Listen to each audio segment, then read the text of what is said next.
Il faut aller au niveau des voitures, on va entendre. En fait, je n'aime pas cette chose sur ma tête là. J'ai essayé de faire un petit truc d'après moi, ça l'aide.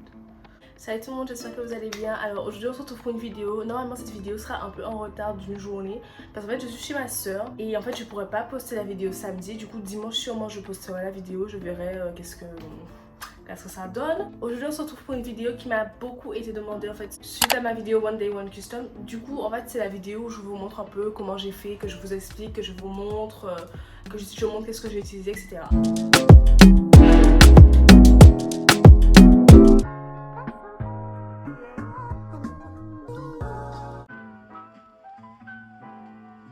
Donc on va commencer par décolorer le jean. Donc on va mettre du scotch pour pouvoir séparer la partie qu'on veut qu'il soit décolorée et la partie qui ne doit pas être décolorée. Donc on met du scotch devant et derrière pour pouvoir bien protéger le tout. Et puis ensuite on prend sa javel et une éponge et on met sur toute la partie qui doit être décolorée.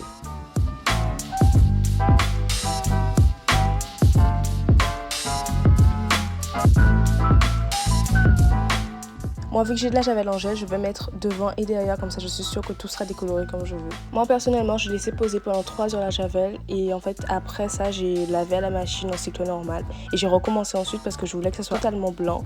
Du coup j'ai recommencé et voilà.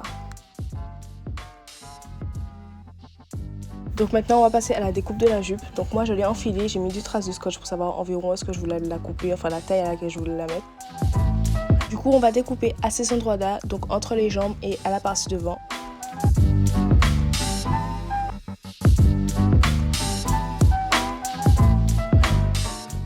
Une fois que c'est fait, on va épingler le tout. Donc moi j'ai épinglé la partie noire sur la partie blanche, mais vous pouvez très bien faire l'inverse. Donc on épingle tout le tour, tout. Et une fois que vous avez fait ça, vous allez épingler aussi la partie de derrière. Donc pour cette partie-là, en fait, il va falloir éliminer le petit picot que vous voyez là, ça. Du coup, vous mettez des épingles et on va coudre par-dessus. Et à chaque fois, essayez de voir si vous pouvez essayer pour voir s'il n'y a pas de petit picot derrière. Ensuite, on va couper en fait ce qui dépasse, donc à l'intérieur, et puis c'est bon. Cette partie n'est pas du tout obligatoire, en fait c'est juste moi qui suis têtue de base et qui a voulu customiser mon truc jusqu'au bout. Du coup moi j'aime faire mettre de la peinture rouge, oui c'est de la gouache, donc si vous mettez de la gouache sur vos vêtements, il vaut mieux le mélanger avec de la colle blanche, comme ça va rester pour la vie entre guillemets. Et moi en fait j'ai voulu mettre de la peinture partout, sauf que moi qui suis pas très douée en peinture, j'ai débordé. Du coup je me suis dit ben je vais faire des bavures parce que de l'autre côté aussi j'ai débordé. Du coup je me suis dit bon je vais essayer de rattraper le tout en faisant des bavures. Ça n'a pas fonctionné, du coup je suis partie un peu en freestyle et bon mes bavures on va pas juger, mes mains non plus, enfin bon bref. J'ai essayé de faire un truc bien mais ça n'a pas fonctionné du coup et en fait vu que je salissais trop le tissu, j'ai décidé que je vais tout peinturer.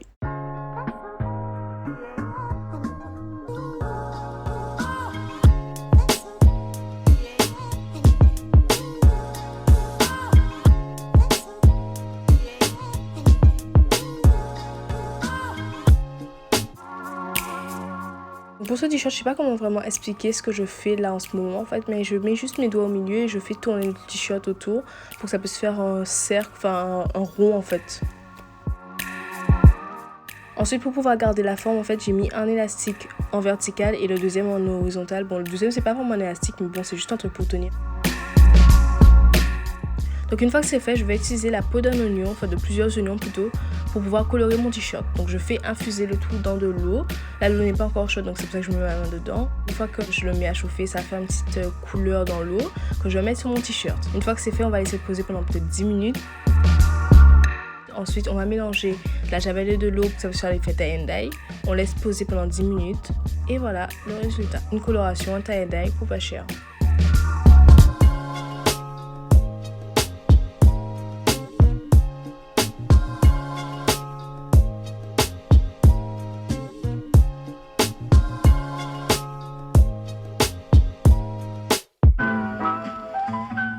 Pour ce jean, j'ai d'abord commencé par faire des ourlets que je vais venir sécuriser avec des points de couture.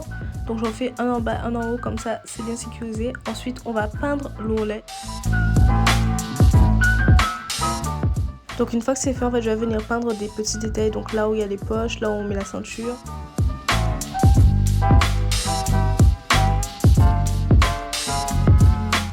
On va va passer au petit dessin que j'ai fait sur les jambes. Donc en fait j'ai découpé des morceaux de tissu à motif et des morceaux de jean tout simple et ensuite j'ai décalqué le papillon sur le morceau de tissu. Au départ j'avais commencé à utiliser un cutter mais en fait je me suis rendu compte que ça abîmait le truc. Du coup j'ai plastifié avec du scotch. Ensuite j'ai décalqué la forme sur le tissu. Au fur et à mesure j'ai commencé à remplir mon dessin avec du feutre indélébile. Et maintenant il manque plus qu'à remplir les trous qu'on a laissés avec de la peinture.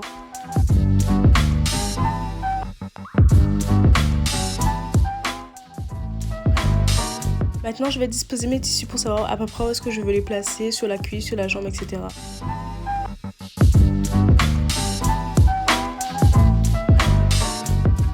Maintenant que je suis à peu près satisfaite de là où j'ai placé mes tissus, je vais les coudre. Là, c'est bon, ils sont cousus. Donc maintenant, il ne me manquera plus qu'à décalquer les morceaux de papillon sur le tissu, comme sur le morceau de jean que j'avais fait au départ. J'ai maintenant remarqué que j'avais pas fait les antennes, donc je les ferai tout à l'heure pour un troisième papillon.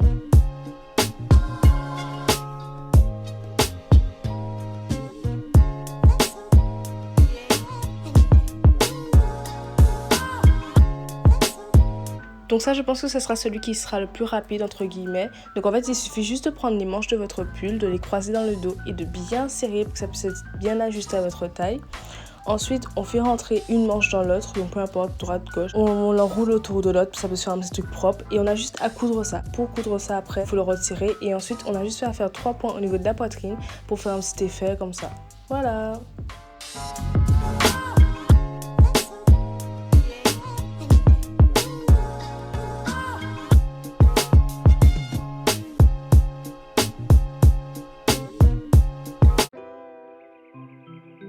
Pour ce jean, j'ai essayé de faire la grande dame d'après moi, j'ai pas mis de scotch entre les jambes et ça a débordé. Donc je vous conseille vivement de mettre le scotch comme pour le jean noir. Parce que moi j'ai voulu faire ma grande dame et tout, mais bon. Et j'ai utilisé aussi de la javel en gel, donc j'ai mis devant et derrière. Ça a pris un petit peu plus de temps que de la javel liquide, mais bon, c'est pas grave. Pareil que pour le jean, j'ai laissé poser 3 heures. Ensuite, j'ai rincé et j'ai recommencé aussi 3 heures. Le petit dessin que vous voyez là, en fait, c'est une grosse bêtise que j'ai fait. En fait, j'avais commencé sur une première idée pour ce jean là. Et en fait, j'ai changé d'idée. Je me suis dit que j'aimais plus ça, en fait, parce que je voulais faire, vous voyez, les 2 doigts. Et en fait, je me suis rendu compte que j'aimais pas du tout. Parce que ça faisait pas ce que je voulais. Du coup, en fait, je voulais faire un petit style broderie, vous voyez. Mais en fait, quand je l'ai enfilé sur moi, ça donnait pas du tout le même résultat. Du coup, j'ai enlevé tout le fil. Et je suis passée sur autre chose, donc le jean Playboy.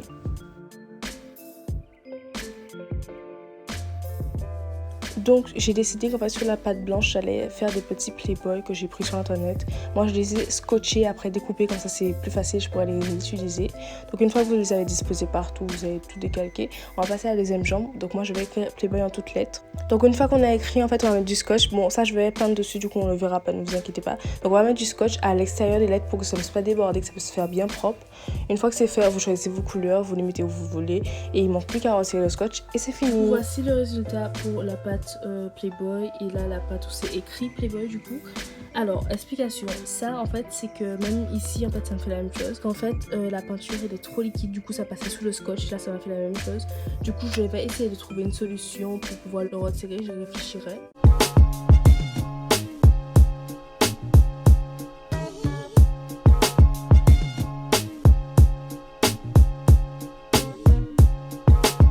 Alors pour ça j'ai utilisé un bandeau que j'avais déjà et en fait j'ai coupé le tissu à la même taille que le bandeau. Ensuite j'ai cousu sur les côtés. À la base j'étais censée coudre la partie du haut et la partie du bas, en fait la replier et la coudre. Sauf que j'avais la flemme de coudre parce que ça faisait hyper longtemps que je cousais. Du coup j'ai utilisé de la colle scotch, j'ai replié le tissu, en fait ça fonctionne super bien, c'est resté. Et pour finir on plie la partie du haut, il y aura la poitrine et on a juste à coudre et c'est bon.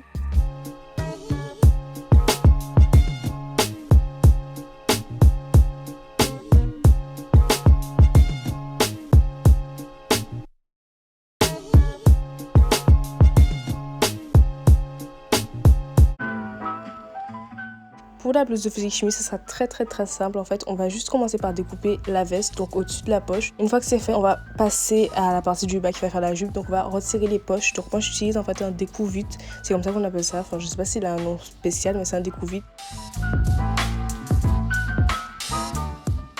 Ensuite, munissez-vous de la jupe qui vous va le mieux, genre votre best jupe, mais de préférence une jupe à boutons. Et on va s'en servir comme patron en fait, on va la décalquer dessus sur le tissu. Donc là on fait la première partie.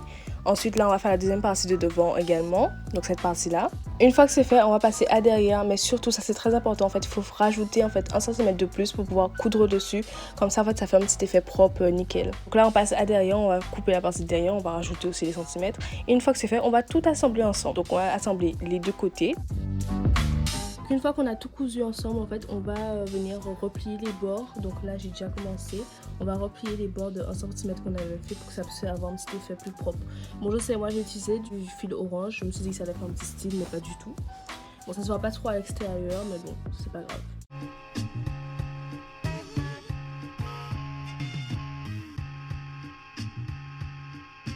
Voilà, la vidéo est terminée.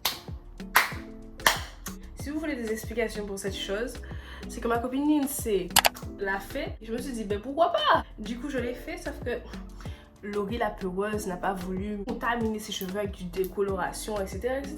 Donc Laurie s'est dit quoi? Ça faisait un bon moment, j'avais ça chez moi. Genre, en fait, c'est de la cire colorante. J'en avais plein. J'ai doré, j'avais argenté, j'avais rouge. Au final, je les utilisais pas. Puis quand j'ai vu ma copine Lindsay le faire, je me suis dit, ben.